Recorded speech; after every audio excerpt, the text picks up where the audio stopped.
నిజామాబాద్లో 7 నెలల చిన్నారి వైష్ణవిపై బ్లేడ్ దాడి ఘటనలో షాకింగ్ నిజాలు వెలుగులోకి వస్తున్నాయి. చిన్నారి శరీరంపై బ్లేడ్తో ఘాట్లు పెట్టడం, కాలు విరగొట్టడమే కాకుండా ఊపిరితిత్తుల్లో నీరు చేరడం, కడుపులో ఇన్ఫెక్షన్లు సోకినట్టు వైద్యులు గుర్తించారు. చిన్నారిపై గాయాలను చూసి వైద్యులు సైతం దిగ్భ్రాంతికి గురవుతున్నారు. చిన్నారిపై జరిగిన దాడి కేవలం ఒక్క రోజుది కాదని చాలా రోజులుగా చిత్రహింసలకి గురి చేస్తున్నట్టు డాక్టర్స్ అంటున్నారు. చిన్నారి ప్రస్తుతం నిలోఫర్ హాస్పిటల్లో ప్రాణాల కోసం పోరాడుతోంది. ఈ నెల 25న ఉదయం చిన్నారి వైష్ణవి చెట్ల పొదలో రక్తం మడుగులో కనిపించింది. తండ్రి సతీష్ తల్లి శైలజ చిన్నారిని చంపేందుకు బ్లేడ్తో దాడి చేసినట్టు చెట్ల పొదల్లో పడేశారు. అనంతరం చిన్నారి కనిపించట్లేదని నాటకం ఆడారు. భర్త సతీష్పై అనుమానంతో రెండో భార్య సంధ్య పోలీసులకు ఫిర్యాదు చేయగా తామే హత్యాయత్నం చేసినట్టుగా విచారణలో ఒప్పుకున్నారు. నిందితులను పోలీసులకు ఇప్పటికే రిమాండ్కి తరలించారు.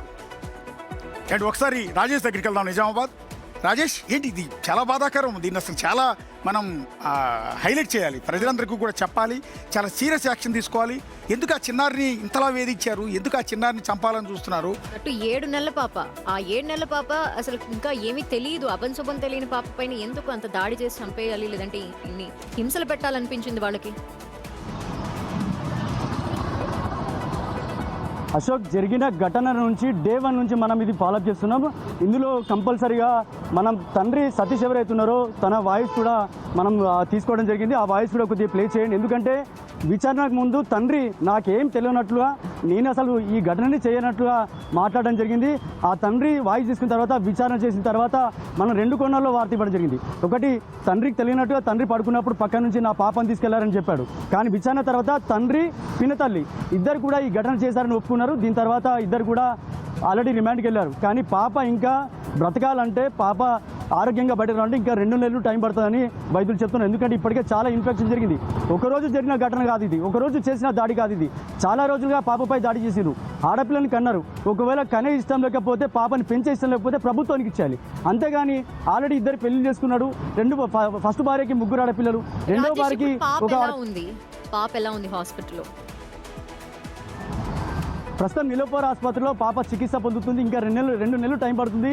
ఆల్రెడీ పూర్తిగా చాలా ఇన్ఫెక్షన్ ఉంది కాబట్టి ఇంకా చికిత్స చేస్తున్నారు. కానీ ఆ చికిత్స అయిన తర్వాతనే అప్పటికే పాప కాలు విరగొట్టారని చెప్పి వైద్యులు చెప్తున్నారు.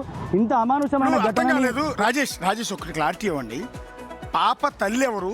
సవతి తల్లి కాళ్ళు విరగొట్టింది, ఇలా చేసింది అంటున్నారు. అసలు తల్లి ఎక్కడున్నారు? తర్వాత కంప్లైంట్ ఇచ్చిన సంధ్య ఎవరు?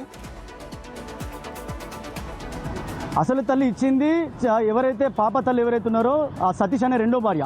ఆమె ఫిర్యాదు మేరకే పోలీసులు కేసు నమోదు చేసుకుని విచారణ ముందుకెళ్లారు. అందుకే ఈ ఇద్దరి మధ్య గొడవ జరిగిన తర్వాత ఎవరైతే సతీష్ చిన్న భార్య ఎవరుతుందో, అంటే వైష్ణవి తల్లి, ఆల్రెడీ గొడవ పెట్టుకుని దాన్ని పుట్టింటికి పంపించేశారు.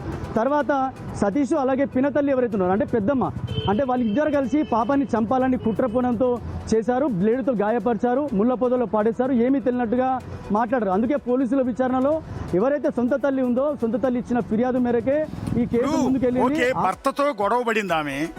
బేసిక్గా 7 నెలల బిడ్డ అంటే పాలు తాగుతూ ఉంటుంది. తల్లి తనతో పాటు తీసుకెళ్ళాలి కదా. ఎందుకు సవతి తల్లి దగ్గర, అంటే అతను మొదటి భార్య దగ్గర వదిలింది? ఇద్దరి మధ్య, అంటే ఇద్దరు కూడా ఇప్పుడు ఎవరైతే సతీష్ వాళ్ళ పెద్ద భార్య చిన్న భార్య ఇద్దరు కూడా సొంత అక్క చెల్లెళ్ళు. అయితే ఇద్దరి మధ్య గొడవలకు సంబంధించి ఎవరైతే కొడుకు పుడతారు అనుకున్నారు, కానీ బిడ్డ పుట్టింది. 7 నెలలుగా ఏమీ తెలియనట్టుగా మాట్లాడడం జరిగింది. కాకపోతే ఎవరైతే సతీష్ చిన్న భార్య ఎవరుతుందో వైష్ణవి తల్లిని గొడవ పెట్టి పంపించారు. దీంతో ఎప్పుడైతే వాళ్ళ కుటుంబంలో కొడుకు కావాలని చెప్పి అనుకున్నారు, కానీ కొడుకు పుట్టలేదు. ఎందుకంటే అప్పటికే సతీష్ పెద్ద భార్యకి 3 ఆడపిల్లలు కాబట్టి చిన్న భార్యకైనా కొడుకు పుడతారేమో అనుకున్నారు, కానీ కొడుకు పుట్టపోయేసరికి బిడ్డ పుట్టింది. ఆ బిడ్డని చాలా రోజులుగా పుట్టింది కాబట్టి ఆ పాపతో సహా ఆమెని ఇంటికి పంపించేయకుండా వాళ్ళ దగ్గరే ఉంచుకొని, అంటే ఉద్దేశపూర్వకంగా హింసించాలనే పాపను ఉంచుకున్నారు అక్కడ. మీరు అన్నట్లు అదే వాస్తవం. ఆ పాపని ఎలాగైనా తల్లిని ఇక్కడ నుంచి పంపించేసి, ఎవరైతే సొంత తల్లి వైష్ణవి తల్లి ఉందో తల్లిని పంపించేసి పాపని ఎలాగైనా చంపాలి. ఇదంతా కూడా బయట రాకుండా ప్లాన్ చేయాలని చాలా రోజులుగా ప్లాన్ చేసుకున్నారు. ఛాతీలో, వెనుక వీపులో చాలాసార్లు గాయపరచడం, బ్లేడ్తో గాయపరచడం. కొన్ని విచిత్రంగా ఉంటాయి. మనుషులు విచిత్రంగానే ఉంటారు, చేసే చర్యలు విడ్డూరంగానే ఉంటాయి. ఇప్పుడు ఆల్రెడీ అతనికి మొదటి భార్య ఉంది, అక్క. మళ్ళీ చెల్లిని ఎట్లా పెళ్లి చేసుకున్నాడు? అక్క చెల్లెలు ఎందుకు పెళ్లి చేసుకున్నారు అతన్ని? అంటే మొదటి భార్యకు పిల్లలు పుట్టక రెండో ఆవిడ చేసుకున్నారు. ఎలా విల్లింగ్ ఉంటుంది? రెండోది, ఈ తల్లి కూడా సరే భార్యాభర్తలు అన్న గొడవలు పడిన వాళ్ళు ఎక్కడ కూడా ఉండరు. సో 7 నెలలు అంటే పసిబిడ్డ పాలు తాగుతూ ఉంటుంది. తల్లి వదిలేసి వెళ్ళటం, మదర్ ఫీడింగ్ చాలా అవసరం. పంపించేశారు, అది ఎగ్జాక్ట్ గా మనకు కూడా తెలియాలి. ఎందుకంటే ఆ ఇంట్లో వదిలేసి ఆ తల్లి ఎలా వెళ్ళింది? అసలు వెళ్ళింది, వెళ్ళకూడదు కదా. వెళ్ళగొట్టారా? వాట్ ఎవర్ ఒకవేళ బలవంతంగా వెళ్ళగొట్టినా కూడా ఇమీడియట్గా వచ్చి పోలీసులు కంప్లైంట్ ఇవ్వాలి, నా బిడ్డను నాకు ఇమ్మని. నీ భర్త కాదు ఆ టైంలో ఇంపార్టెంట్, నీ బిడ్డ, నీ దగ్గర పాలు తాగే బిడ్డ. అలాంటి కన్నతల్లి ఏ తల్లి కూడా ఇలా బిడ్డను వదిలిపెట్టి వెళ్ళదు. కానీ ఇది ఈ కేసులో మాత్రం సంథింగ్ ఏదో ఉంది, వాళ్ళ ఇంటర్నల్ ఇష్యూలో ఏదో ఉంది. రాజేష్ అది క్లారిటీ తీసుకోండి, నెక్స్ట్ బులెటిన్లో మళ్ళీ అప్డేట్ ఇద్దాం మనం. ఎందుకంటే జనానికి ఈ కన్ఫ్యూజ్ ఉండకూడదు. నేను రైజ్ చేసిన క్వశ్చన్సే జనానికి కూడా వస్తాయి. అసలు తల్లి బిడ్డను వదిలిపెట్టి ఎందుకు వెళ్ళింది, ఈ రకంగా బిడ్డను వాళ్ళు చంపడానికి ప్రయత్నించి ఈ రకంగా ఇంత దారుణంగా హింసించి పొదల్లో పడేసినాక మళ్ళీ వచ్చి తిరిగి కంప్లైంట్ ఇటువంటి, ఇక్కడ తల్లి తప్పు ఎక్కువ కనపడుతుంది నా దృష్టిలో.